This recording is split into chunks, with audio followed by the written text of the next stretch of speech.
Mvutano kati ya Iran na Marekani unaendelea kushika kasi baada ya Iran pia kusisitiza kuwa haijafanya mashambulizi dhidi ya nchi yoyote, bali pia imechukua hatua za kujilinda dhidi ya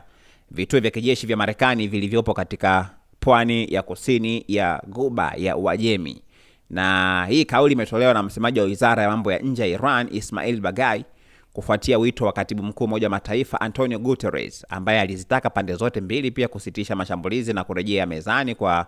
mazungumzo ili pia kuweza kuzuia kuongezeka kwa mzozo huo. Sasa Baghai amesema kwamba Iran pia haipaswi kulaumiwa kwa hatua ambazo ilikuwa imezichukua, huku akisisitiza kwamba mashambulizi ambayo yalikuwa yamelenga vituo vya kijeshi vya Marekani yaliyofanywa kwa kuzingatia haki za kujilinda inayotambuliwa na sheria pia za kimataifa. Kwa hiyo kidai kwamba hajavunja sheria yoyote ile. Na kwa mujibu wa msemaji huyo pia alisema kwamba hajafanya mashambulizi dhidi ya raia au taifa lolote, bali pia imelenga mali na vituo vya kijeshi vya Marekani kama sehemu ya kujibu vitendo vinavyohatarisha pia usalama wa Iran. Lakini pia ameelekeza kwamba lawama zake kwa nchi ambazo zinaruhusu Marekani kutumia maeneo yao kama kambi za kijeshi, akisema kwamba nazo pia zinapaswa kuwajibika kwa nafasi yake katika mzozo ambao umekuwa ukiendelea. Huko pia Baghai akisema kwamba badala ya kuelekeza lawama kwa Iran, jumuiya ya kimataifa inapaswa pia kuweza kuangalia mchango wa mataifa ambayo yanaruhusu ardhi zao kutumika katika operation za kijeshi za Marekani, kitu ambacho amedai kwamba ni kufadhili ugaidi dhidi ya Iran. Na katika hatua nyingine,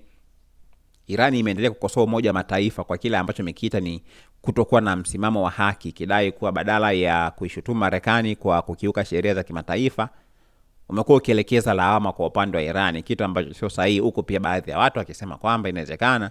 pengine Umoja wa Mataifa ni kama unaogopa Marekani kutokana na maamuzi yake. Na Katibu Mkuu wa Umoja wa Mataifa Antonio Guterres pia ameendelea kutoa wito wa pande zote mbili kujizuia, akisisitiza kuwa suluhisho la kudumu haliwezi pia kupatikana kupitia vita, bali pia ni kupitia mazungumzo ya kidiplomasia. Kauli hizi pia zinakuja wakati hofu ya kuongezeka kwa mzozo katika eneo la Mashariki ya Kati ikiendelea kuongezeka, na utakumbuka pia mataifa mbalimbali yamekuwa yakiendelea kufuatilia kwa karibu maendeleo ya hali hiyo kutokana na athari zake katika upande wa kiusalama, lakini pia kiuchumi kwa upande wa dunia.